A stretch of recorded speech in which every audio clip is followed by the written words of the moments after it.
Right, I'm going out for a fly shortly. I'll be testing that Gifi battery again, but it'll be a normal sort of flight.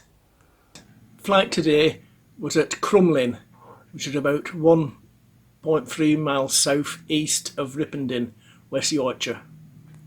The takeoff point was a few hundred yards to the east of Ringstone Edge Reservoir.